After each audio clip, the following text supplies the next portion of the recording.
La charla es Naufragios y monedas, reflexiones en torno a la arqueología marítima histórica.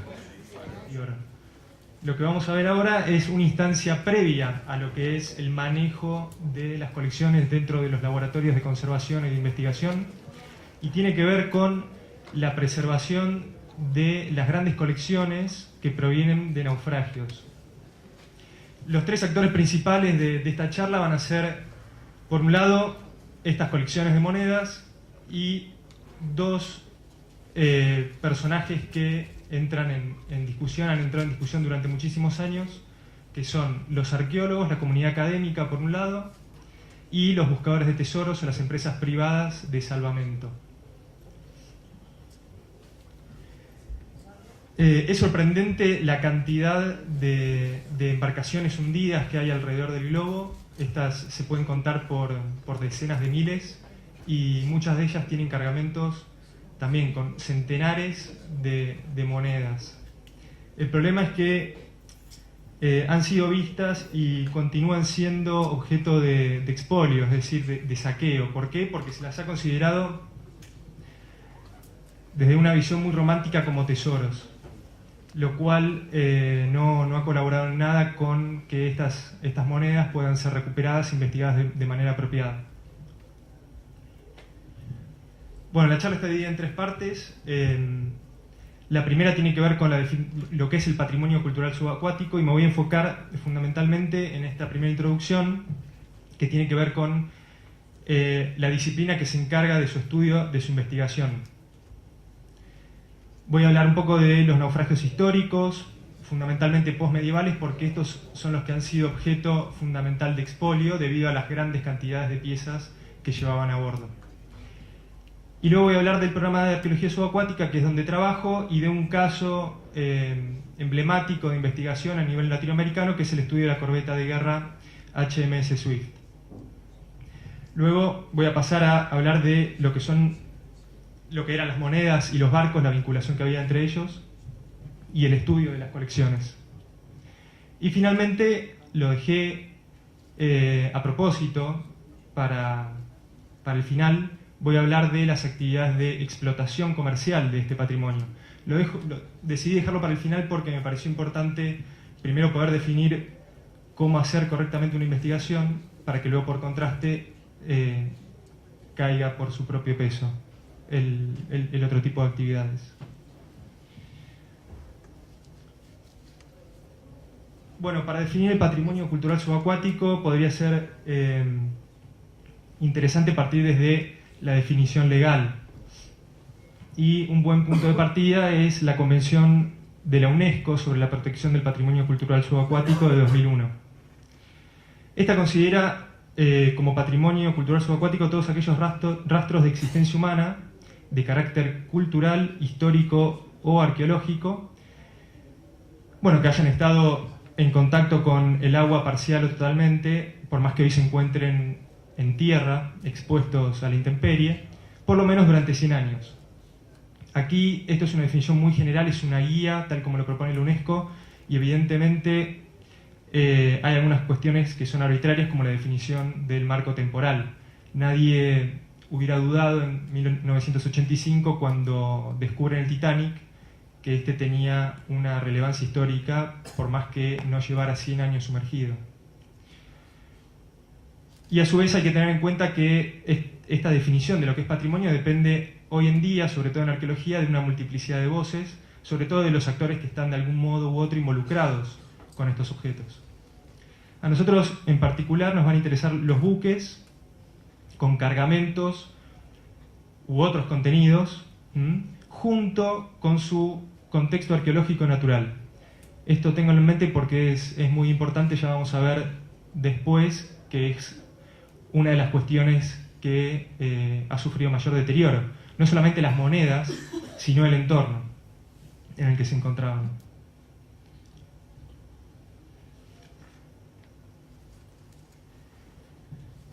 Bueno, como verán, lo que hoy en día se considera patrimonio cultural subacuático cubre un espectro amplísimo de cosas, de objetos, que van desde aquellos que tienen que ver con la navegación antigua y moderna o restos de esta actividad, ya sea embarcaciones por completo, embarcaciones enteras o bien fragmentos de estas embarcaciones como pueden ser anclas o cañones. Hay asentamientos costeros que por diversos motivos han quedado sumergidos. En este caso, ¿hay algún puntero?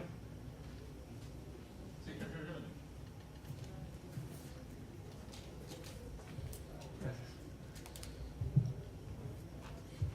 Bueno, aquí se puede ver una estancia jesuítica colombiana del siglo XVIII que parcialmente ha quedado sumergida, pero también hay casos emblemáticos como es el de la ciudad de Port Royal o el puerto de Heraclión en Egipto. También tenemos restos prehistóricos, como se ve en la foto. Esto es en un cenote de México, donde se han hallado restos rituales y restos humanos. En algunos casos, en algunos de estos cenotes, restos humanos que tienen vinculación con el primer poblamiento de América. Y otros tantos muy variados que llegan a incluir incluso restos de la Segunda Guerra Mundial, como aeroplanos o tanques que han quedado sumergidos, o estas estructuras que se ve aquí abajo a la derecha, que eran una base defensiva que se encontraba en las afueras del Reino Unido, que incluso luego de ser abandonadas fueron pobladas por una familia que quiso declararlas como un estado soberano. Bueno, historia aparte.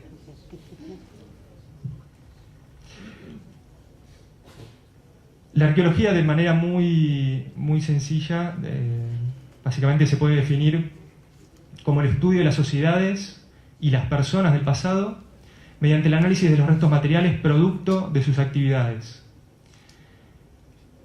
Aquí lo que hay que tener en cuenta es que no se trata de la recuperación, de la mera recuperación de objetos, es decir, la arqueología no llega hasta la recuperación, sino que ahí recién empieza. Se trata de estudiar aquello que hay detrás de estos objetos, lo que representan, o más bien lo que representaron en su momento. Evidentemente, como toda disciplina social y humana con ya mucho tiempo de trayectoria, tiene varias especialidades, entre ellas la arqueología marítima, que vamos a pasar a ver ahora, la arqueometría, que se ha constituido como disciplina aparte desde hace varias décadas y tiene que ver con la aplicación de técnicas y métodos analíticos propios de la ciencia de materiales, las ciencias exactas aplicadas o en ingeniería, para la caracterización de los materiales que estudian los arqueólogos. Y luego la arqueometalurgia, que está muy vinculada con la arqueometría, pero se especializa en las actividades metalúrgicas del pasado.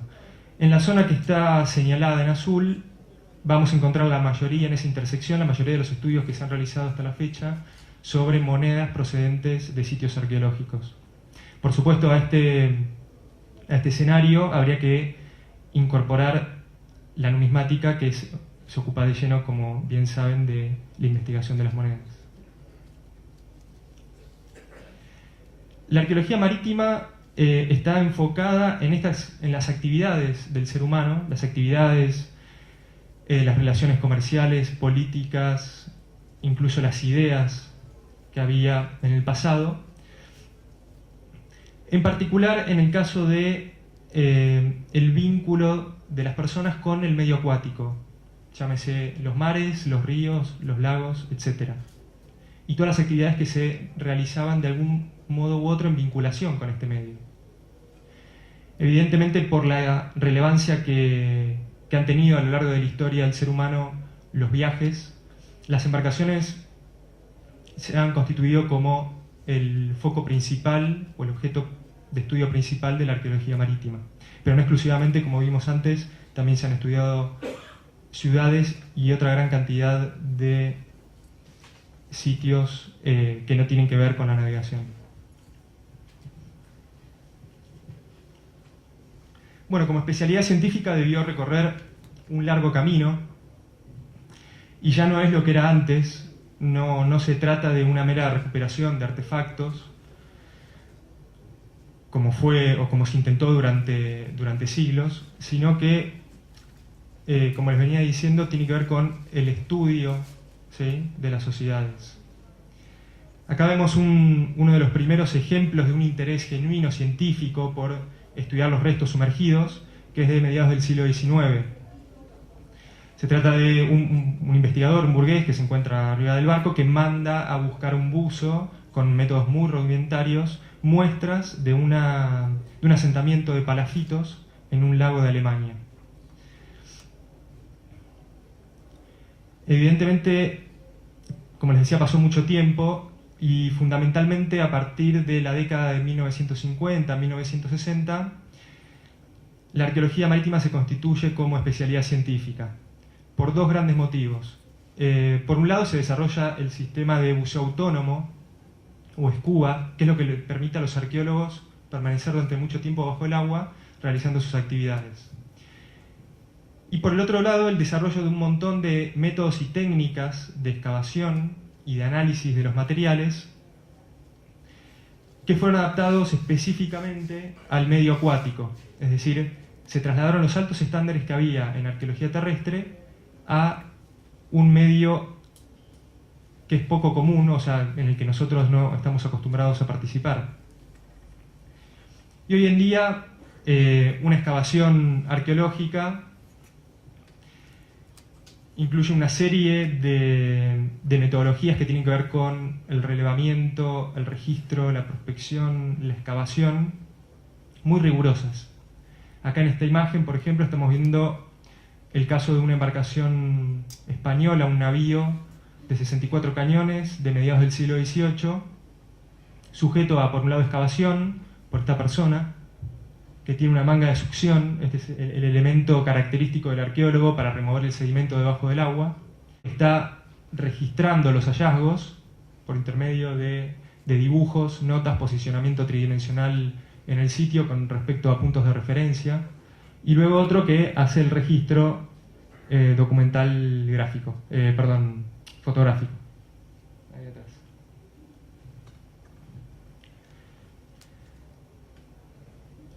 Luego de una excavación, como les decía, en realidad ahí empieza la labor más exhaustiva del arqueólogo, que tiene que ver con reconstruir todo esto que estuvo analizando debajo del agua. Y esta reconstrucción, bueno, consiste en un montón de operaciones, pero aquí les traigo como ejemplo un plano de uno de los sitios con la distribución de todos los objetos a nivel del centímetro, y debajo una reconstrucción tridimensional del casco del Mary Rose, un barco muy conocido, un navío de guerra británico que se hundió en 1545 y que fue recuperado por completo, digamos, o lo que quedaba fue recuperado por completo, y desde hace más de 3 décadas se encuentra en proceso de conservación. Bueno, los arqueólogos registraron al detalle absolutamente todos y cada uno de los miles de artefactos que se encontraron a bordo del sitio, y acá vemos un ploteo de las monedas de plata que se hallaron en cada una de las cabinas. A partir de este estudio, los investigadores llegaron a diversas conclusiones, pero incluso se pudo llegar a identificar, en algunos casos, a quienes les pertenecían las monedas y otros artefactos de valor que estaban arriba, a bordo del barco. Así que entenderán que es muy, muy distinto la actividad que realiza un arqueólogo, un investigador, a la que lleva a cabo un buscador de tesoros, que consiste simplemente, o por lo menos hasta hace algunas décadas consistía en sumergirse, excavar un sitio sin ningún tipo de recaudo metodológico y salir a la superficie con los objetos que hallaba en sus manos. Ni una regla, ni una cámara de fotos, ninguna metodología, ninguna perspectiva teórica, ni problema de investigación detrás de este tipo de actividades. Simplemente para recordarles, es el caso de la goleta Emma, que estuvo involucrada en el intento de rescate de unos náufragos en la Antártida.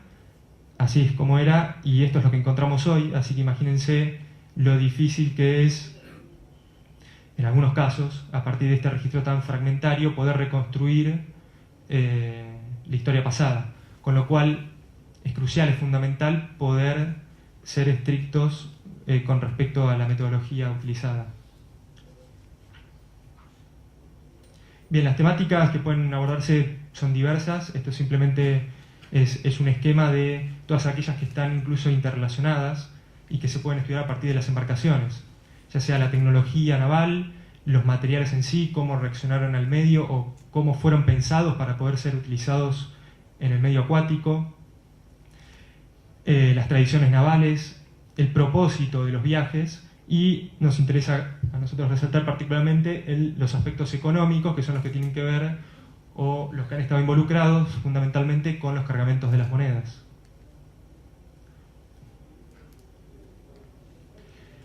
Bien, en Argentina quisiera hablarles brevemente sobre el programa de arqueología subacuática y un poco de la especialidad. En el mundo, como les decía, esta se establece fuertemente en la década del 60, pero acá recién en el año 1995.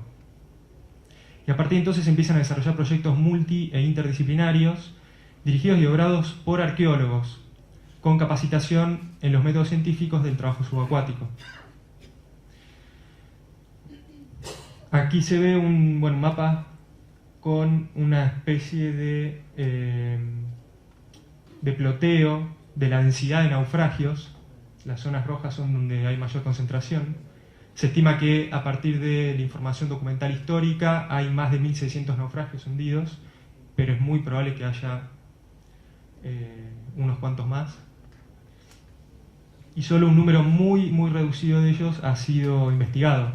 En particular, el programa de arqueología subacuática ha tenido sus proyectos más importantes en las provincias de Chubut, Santa Cruz y actualmente en Tierra del Fuego. Y les traigo como ejemplo el caso de la corbeta de guerra Swift, que era un barco de guerra inglés que formaba parte de la pequeña flota que se encontraba apostada en las Islas Malvinas, en el primer asentamiento que tuvieron los ingleses en las islas, y que en 1770, mientras estaba haciendo uno de sus viajes de relevamiento costero, fue sorprendida por fuertes vientos que la obligaron a dirigirse hacia el continente. Estando cerca de la ría deseado, la tripulación decide recalar ahí porque se conocía desde hace mucho tiempo que era un puerto seguro, un puerto natural, dado que todavía no había ningún asentamiento estable en la zona.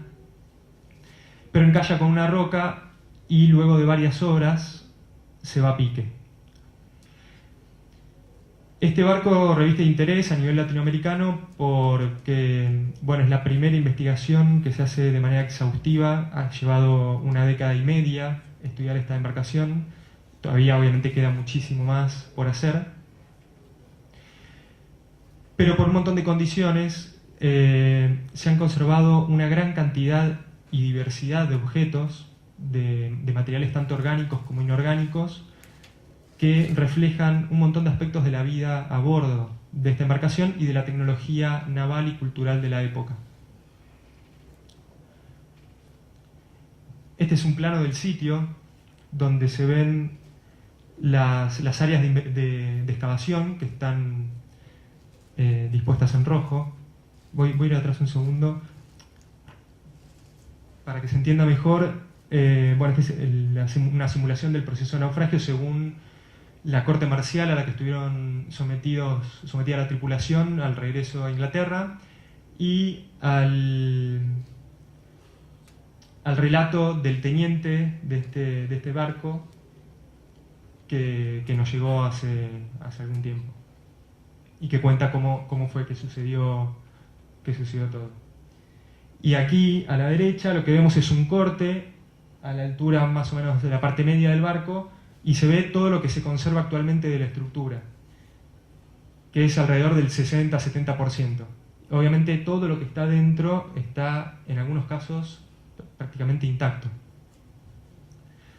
Ahora sí, este es el plano del sitio que se levantó luego de muchos años de investigación, ya que es una zona con una visibilidad muy pobre, en algunos casos menor al metro, con lo cual el trabajo de interpretación de este sitio llevó mucho tiempo.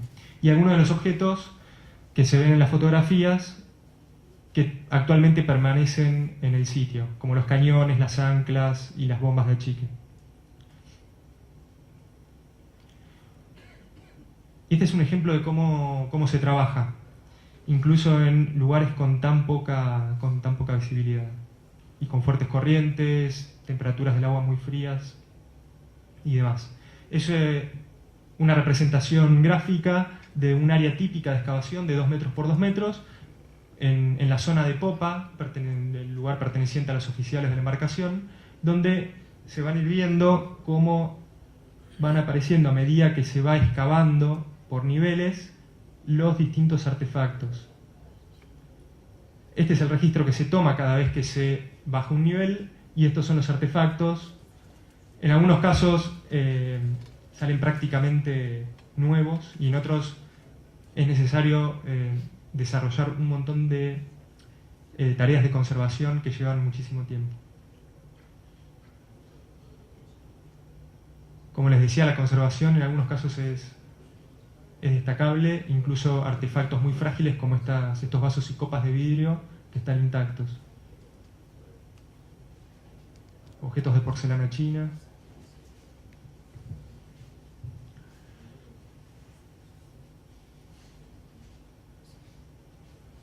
Bueno, muchos muebles también, pertenencias del capitán.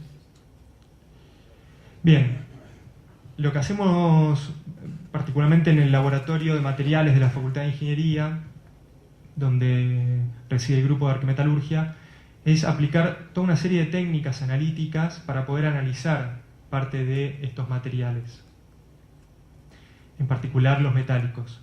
Se aplican una gran gama de técnicas, algunas de ellas son las más comunes, las que solemos usar muy a menudo, están listadas aquí. Y lo importante a resaltar es que, ya vamos a ver por qué unos filmines más adelante, es que los procesos termomecánicos y químicos que afectaron a las piezas, ya sea durante el proceso de manufactura, durante su uso o luego de haber sido perdidas o depositadas hasta la actualidad, intervienen sobre los materiales. Y de acuerdo con las propiedades de estos materiales, queda cierta evidencia en la microestructura y la composición de las piezas. Y esta evidencia se puede leer a partir de estas técnicas, a partir de estos análisis. Y es así que nosotros podemos reconstruir un montón de aspectos que tienen que ver con la función de las piezas, la calidad de los materiales utilizados, los usos, las reparaciones, la autenticidad, la procedencia y otros tantos aspectos.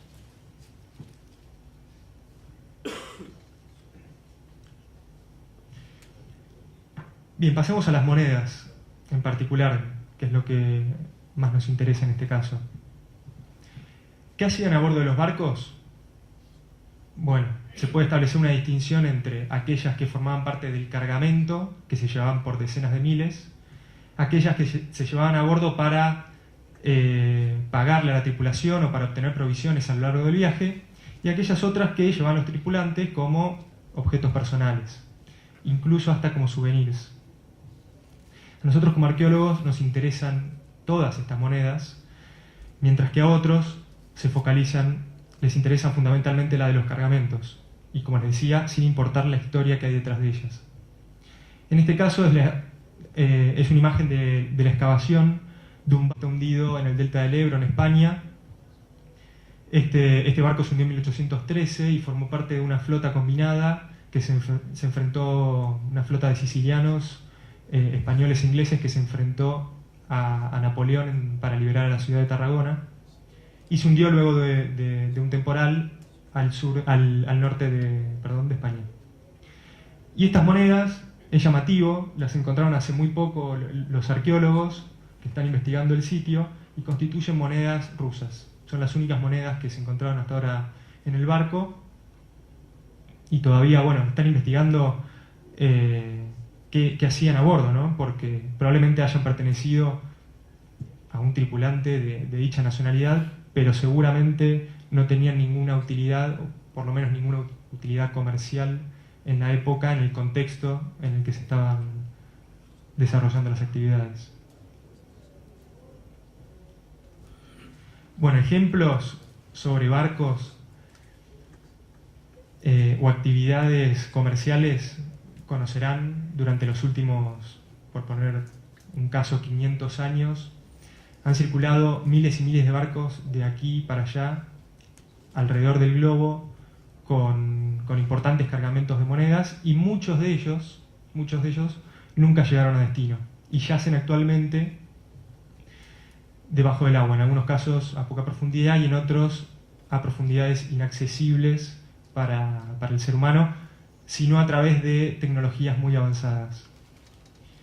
Un caso es el de la BOC, que es la compañía holandesa de Indias Orientales, que desarrolló un intenso comercio durante los siglos XVII y XVIII y que involucraba la plata de América, las mercaderías de las Indias Orientales y todo el circuito comercial de venta en Europa.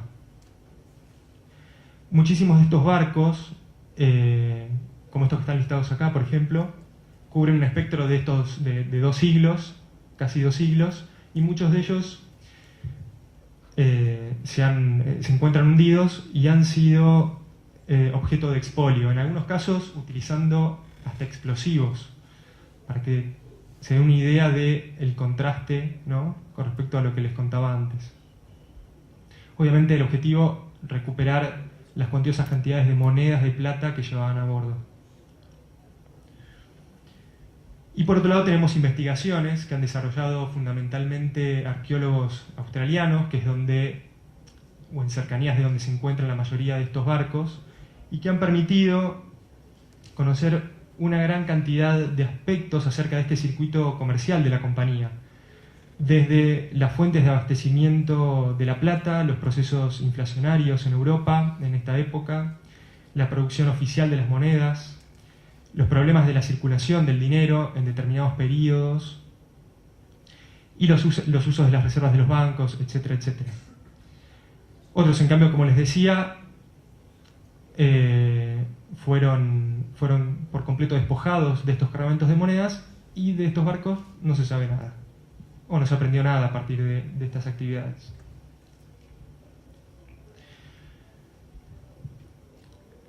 Les traje un ejemplo muy modesto de un trabajo que hicimos hace algunos años en el laboratorio con las pocas piezas que se encontraron, las pocas monedas que se encontraron en el naufragio de la Swift. Originalmente no sabíamos qué eran. Se nos presentaron una serie de discos en bastante mal estado de preservación, no porque hayan sufrido un daño luego de la extracción, sino simplemente por el paso de los años en las condiciones de depósito en las que se encontraban. Así que decidimos, como una primera etapa, tratar de identificarlas. Para eso se llevó a cabo una limpieza química con ácido cítrico y tiourea, que es un inhibidor, o sea que evita que el ácido siga actuando sobre la matriz metálica, pero que se ocupe de remover a todos los productos de corrosión que estaban sobre la pieza. Y luego con luz rasante, para poder revelar las inscripciones de la moneda, de modo que se presentaran en relieve, pudimos identificarlas como medios peniques de Jorge II.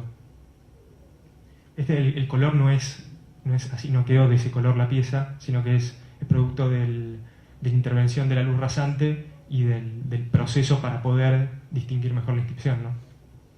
El color es muy parecido al que tiene la pieza de arriba. Bueno, quisimos seguir adelante. Evidentemente, por ser objetos únicos, se encontraron muy pocas, no las podíamos destruir, decidimos no tomar ninguna muestra, pero sí utilizar determinadas técnicas de análisis superficial para poder revelar algunos detalles más acerca del proceso de manufactura.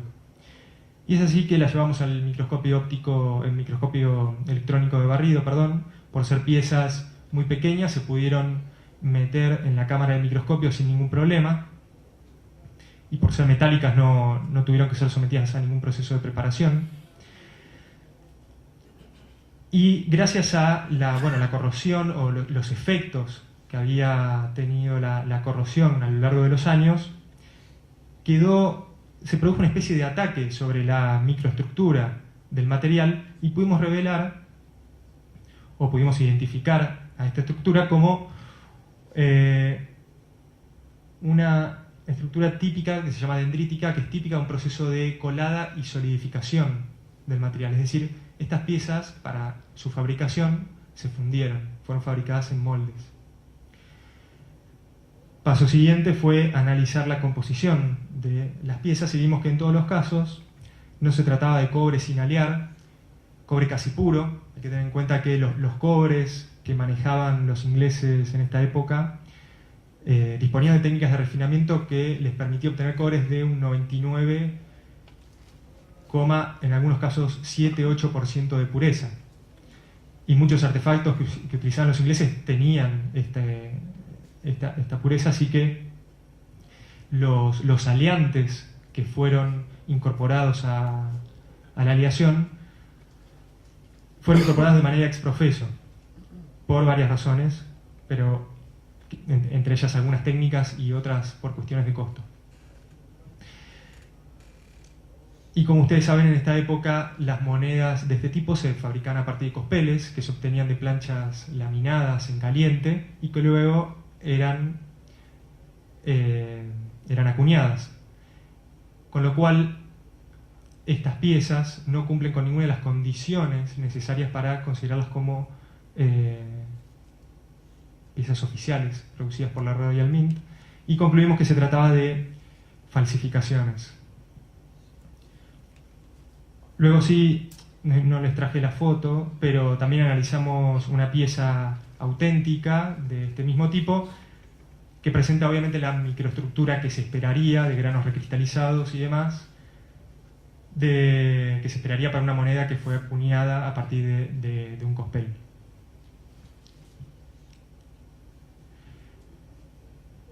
Bien, ¿cuál es el gran problema? Ahora nos vamos a centrar en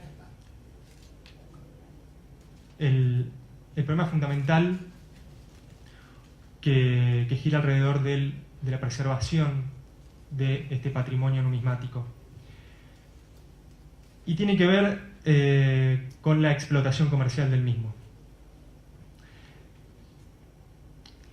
Películas como estas ciertamente han influenciado incluso hasta en las decisiones de arqueólogos, de futuros arqueólogos, pero lamentablemente han generado también un imaginario social muy fuerte que tiene que ver con equiparar a la arqueología con la búsqueda de tesoros, con la simple recuperación de piezas por su valor económico, por la propia pieza, o sea, por la pieza en sí.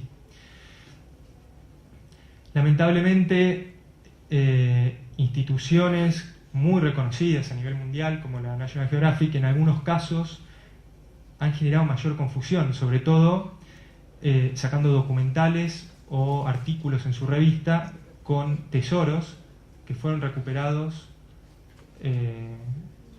sin seguir prácticamente ningún método arqueológico. Es así que tenemos el caso del Guaira, que se considera el primer barco pirata norteamericano, con la colección que fue recuperada por uno de los buscadores de tesoros que durante décadas han trabajado en Norteamérica.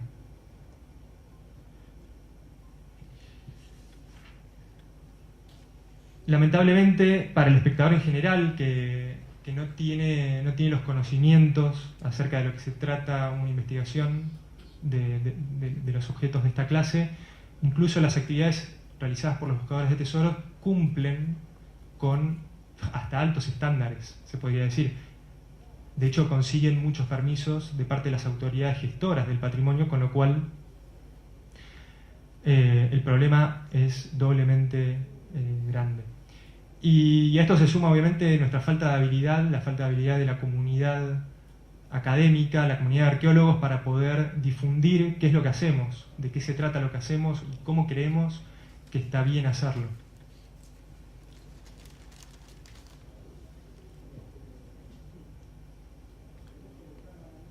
Bueno, este escenario parece nefasto, pero por suerte durante las últimas décadas nos hemos puesto de acuerdo nosotros ha habido grandes avances en materia de legislación, tanto nacional como internacional, y poco a poco la gente va tomando cada vez más conciencia de la importancia de este patrimonio. Sin embargo, a pesar de todo, las incursiones a los naufragios por parte de empresas de salvamento no han parado y de hecho se han perfeccionado. Han incorporado técnicas que ni siquiera nosotros tenemos, tecnologías increíbles para poder bucear a profundidades de miles de metros y recuperar objetos de este tipo de sitios. Han incorporado arqueólogos a sus filas, han incorporado conservadores, gestores del patrimonio, etc. Con lo que es cada vez más difícil. Pero hay algo que nos distingue, nos sigue distinguiendo, por más que ellos aboguen por la protección en teoría y el conocimiento de estas colecciones, el foco sigue siendo el mismo, aunque está cubierto por un gran velo, y es el de obtener un rédito económico de estas actividades. O sea, lo que hacen, lo hacen para obtener dinero, por distintos medios, ya sea por la venta directa de los artefactos o por el pago en compensación por los trabajos realizados. Y no hay que perder de vista, y esto es fundamental, es que las grandes empresas comerciales de búsqueda de tesoros dependen casi enteramente, han dependido durante mucho tiempo de inversores, de gente que invierte. Estas empresas cotizan en bolsa y dependen del dinero de gente que está predispuesta a embarcarse en este tipo de actividades. Los números, luego de un análisis, se han hecho análisis históricos, muchos análisis de esto, y los números nunca cerraron, salvo uno, dos, tres naufragios muy reconocidos, como puede ser el Atocha. Estos inversores nunca han visto un rédito económico, es decir, siempre han perdido plata. Pero bueno, el problema es que este tipo de empresas, por más que digan que trabajan con estas tecnologías y con estas metodologías rigurosas, dependen de tiempos que no son los tiempos de la investigación. Ellos no se pueden dar el lujo de esperar décadas a que se termine una investigación, una conservación hecha de manera apropiada y se publiquen los resultados, porque están presionados básicamente por los inversores que buscan, obviamente, se manejan con una lógica de maximización de los recursos. Bueno, este es el caso de la empresa Odyssey, que ha estado en la prensa en los últimos años muchísimo, siguen encontrando naufragios en varias partes del mundo, donde recuperan monedas, cargamentos de lingotes de oro y plata, y se hizo especialmente conocida, o por lo menos llegó a la mayor parte del público, porque estuvo involucrada en un juicio que duró muchos años por el cargamento de Nuestra Señora de las Mercedes, un barco español de principios del siglo XIX, donde se encontraban alrededor de 500.000 monedas de plata. Acá en la imagen de arriba se ven todos estos contenedores están llenos de esas monedas. Y uno de los fundadores y director de la empresa, Greg Stem, es este señor que está acá en la foto. Bueno, el juicio lo perdieron y las monedas actualmente se encuentran en conservación en el Museo Nacional de Arqueología Subacuática de Cartagena, en España. Lo último que supe hace pocas semanas es que hay entre 5 y 6 conservadores trabajando full time para la conservación de estas piezas, que son numerosísimas. Tal vez uno de los naufragios con más monedas que se han recuperado en la historia.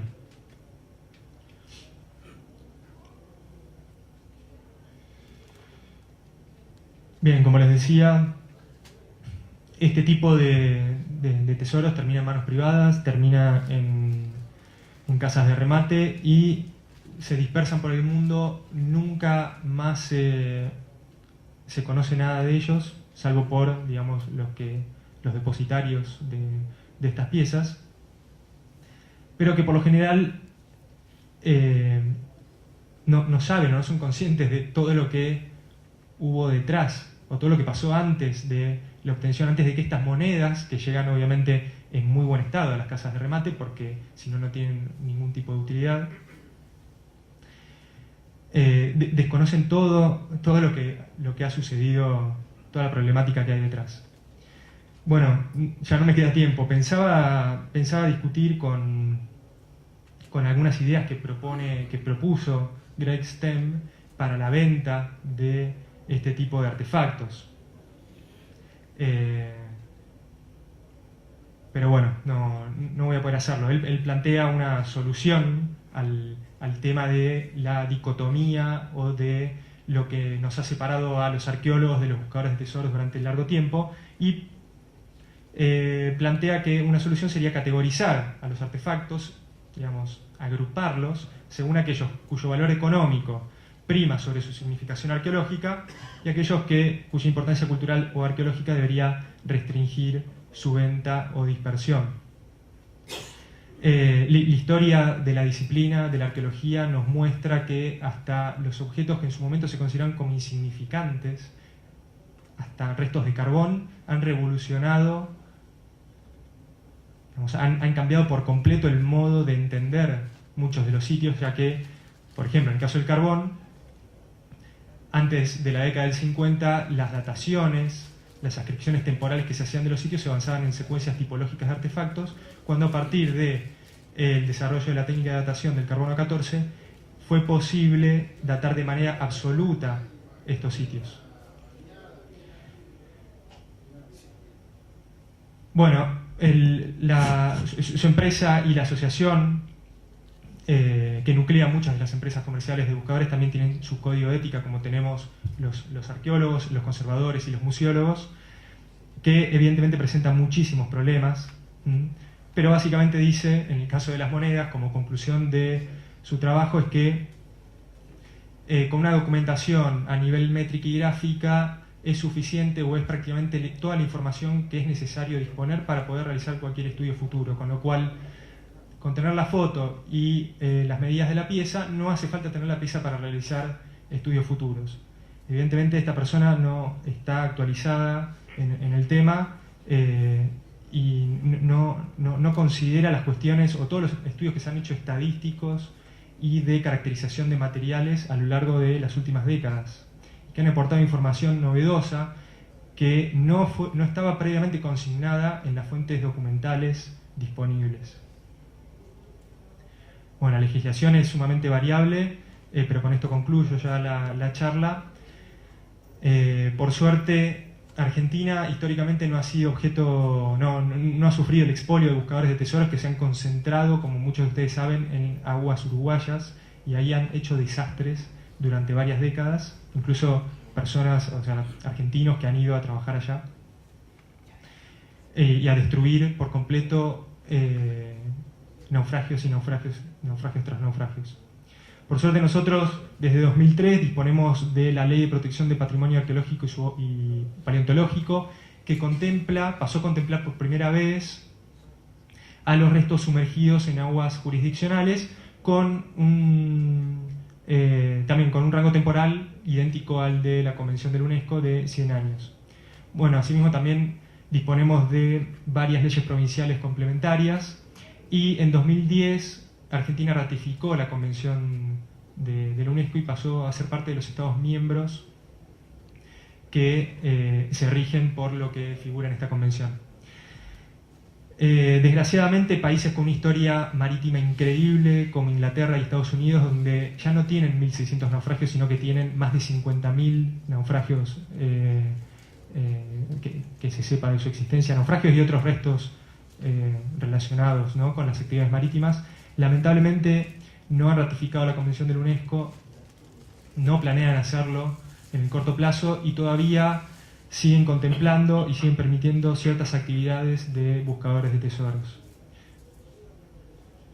Pero bueno, creo que en definitiva está también no solamente en la cuestión de la legislación, sino está en cada uno de nosotros desde su lugar tomar conciencia de este carácter único, no renovable del patrimonio que está en juego, de una de las principales amenazas que tiene actualmente, y también está en nosotros tomar las medidas dentro de lo posible para evitar que se siga deteriorando y para preservarlo a futuro.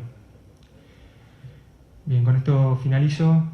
Quisiera agradecerle especialmente a Fernando y a Facundo del Centro Numismático por la invitación, la verdad que ha sido un placer y muchas gracias a ustedes por la atención.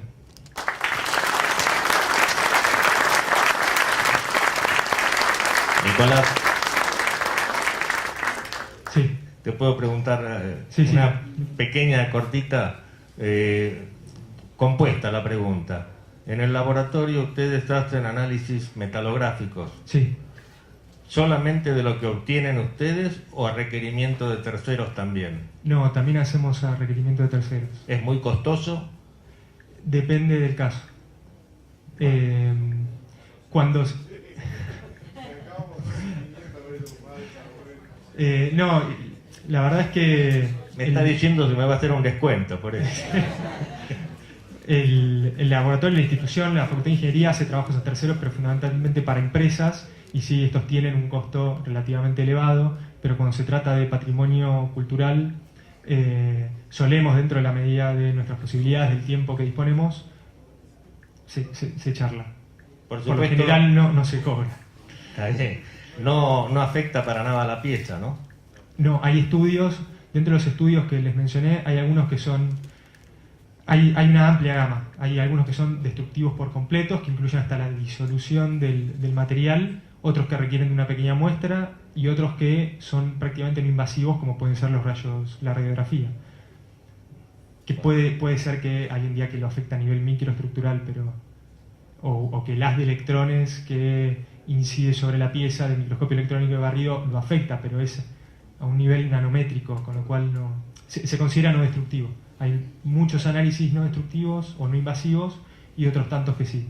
La información que se puede obtener de unos y otros a veces es semejante y otras veces no. Otras veces hay que recurrir a un muestreo destructivo para poder conocer ciertos aspectos. Sí, por supuesto. Sí.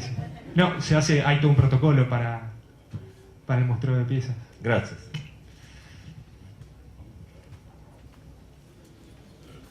Bueno, Nicolás, muchísimas gracias. Gracias. Y en nombre del Centro Numismático te vamos a hacer entrega de un diploma y una medalla en manos de su presidente.